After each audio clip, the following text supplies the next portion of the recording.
नमस्कार, मैं सपना आज आप लोगों के पास एक नई जजमेंट। हालांकि ये बहुत पुराना है, बट जजमेंट नया है जो बहुत फेमस हो रहा है सुप्रीम कोर्ट का। वह है एक स्ट्रॉन्ग लेडी की कहानी। वह है बिल्किस बानो केस। आइए जानते हैं बिल्किस बानो केस के बारे में। क्या है इनकी स्टोरी। 27 फरवरी 2002 को एक ट्रेन थी, साबरमती एक्सप्रेस, जिसमें बहुत सारे भगवान के भक्त सवार थे जो अयोध्या से लौट रहे थे। इस ट्रेन की गोधरा स्टेशन के पास आग लगा दी गई, जिसमें 59 श्रद्धालुओं यानी कि 59 जो श्रद्धालु थे, जो भगवान के भक्त थे, उनकी मौत हो गई। आगजनी की इस घटना के बाद गुजरात में दंगे भड़क गए। इन दंगों की चपेट में कई परिवार आया, जिसमें से कितनों की मौत हो गई, कितने लोग बच गए, कितनों की लाशें मिली, कितनों की नहीं मिली। जिसमें से एक परिवार था बिल्किस बानो का भी। गोधरा कांड के 4 दिन बाद 3 मार्च 2002 को बिल्किस के परिवार के को बेहद क्रूएलिटी का सामना करना पड़ा।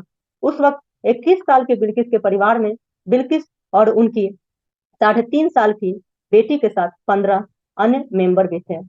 दंगाइयों ने बिल्किस के परिवार के 7 लोगों को मौत के घाट उतार दिया था। 27 फरवरी की घटना के बाद प्रदेश में दंगे फैल गए। दाहोद जिले के राधिकपुर गांव में बिल्किस बानो का परिवार रहता था। दंगा बढ़ते देख परिवार ने गांव छोड़कर भागने का फैसला लिया। उस वक्त बिल्किस 5 महीने की प्रेग्नेंट थी।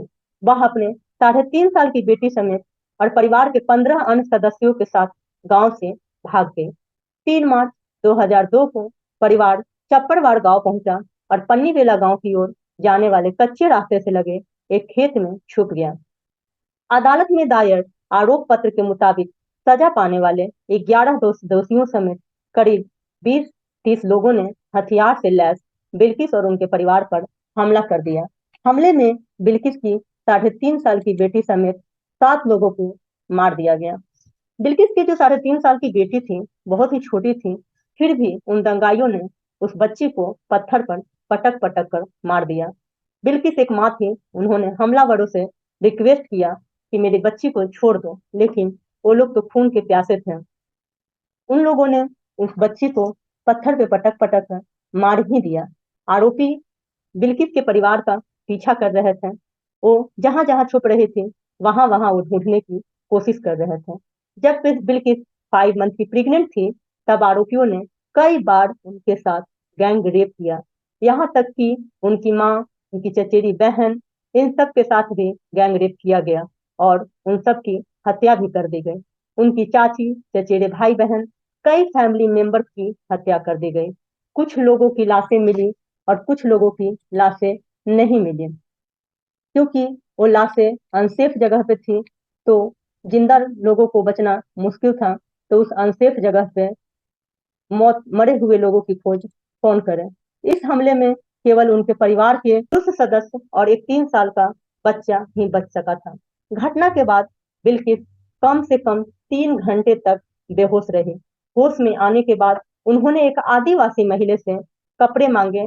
फिर उनकी मुलाकात होमगार्ड से हुई, जो उसे लीमखेड़ा पुलिस स्टेशन ले गया, जहां उसने हेड कांस्टेबल के पास शिकायत दर्ज कराई। सीबीआई के अनुसार हेड कांस्टेबल ने शिकायत के अहम तथ्यों को छुपाया और उसे तोड़ मरोड़ कर लिखा। गोधरा राहत शिविर में पहुंचने के बाद ही बिल्किस को जांच के लिए एक शासकीय अस्पताल ले जाया गया। कुछ दिनों बाद उनका मामला कोर्ट तक गया। यहाँ से मामले की सीबीआई जांच का आदेश दिया गया। इसके बाद जनवरी 2008 में एक विशेष अदालत ने 11 आरोपियों को दुष्कर्म, गैर कानूनी रूप से इकट्ठा होने समेत अन्य धाराओं में दोषी ठहराया गया।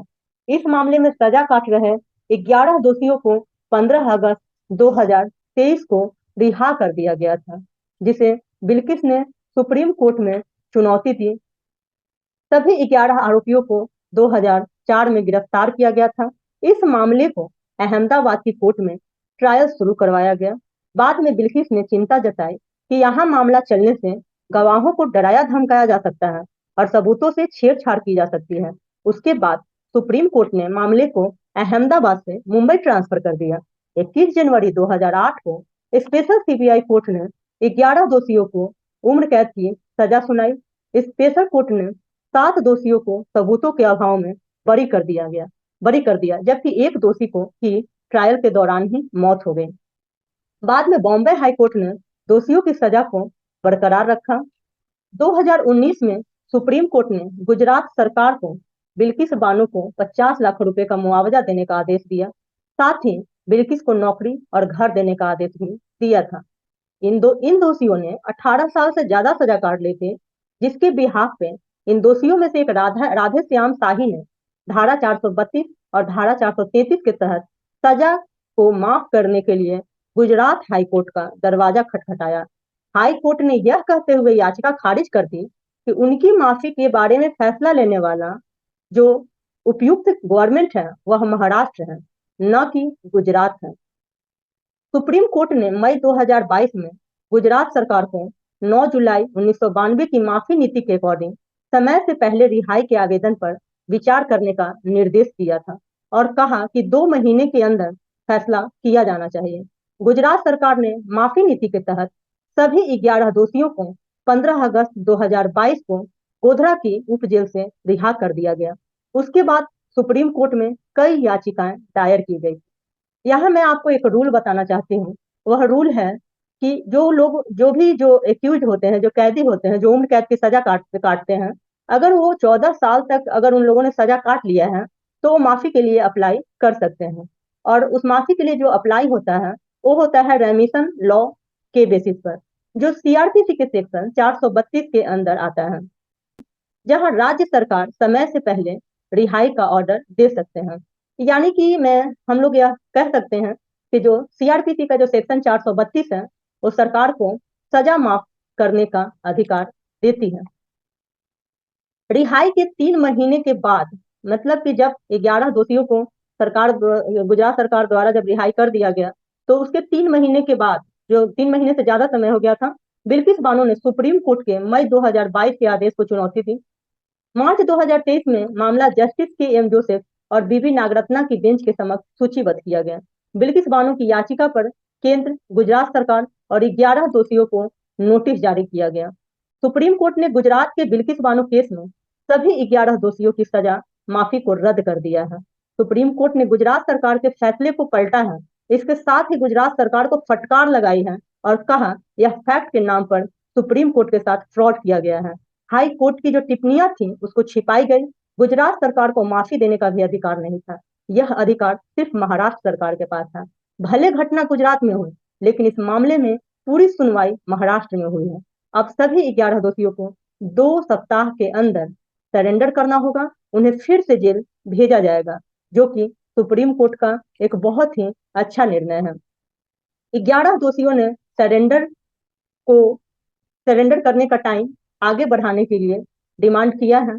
कोर्ट में उन लोगों ने भी याचिका दायर किया है कि हमें कुछ और वक्त दिया जाए, लेकिन सुप्रीम कोर्ट ने उनकी याचिका को खारिज कर दिया गया है और सुप्रीम कोर्ट के द्वारा यह ऑर्डर दिया गया है कि 21 जनवरी 2024 तक जेल में पेश पेश होना है और उस ऑर्डर को उन्हें फॉलो भी करना होगा। और 21 जनवरी 2024 को 11:30 बजे रात को सभी दोषियों ने सरेंडर कर भी दिया है। आशा करती हूँ बिल्किस बानो का यह केस और सुप्रीम कोर्ट का यह निर्णय आपको भी जागरूक करने के लिए मजबूर जरूर करेगी। आपको अगर मेरा यह चैनल और मेरी यह बातें अगर आपको अच्छी लगी हो तो मेरे चैनल को लाइक, शेयर एंड सब्सक्राइब करना न भूलें। धन्यवाद।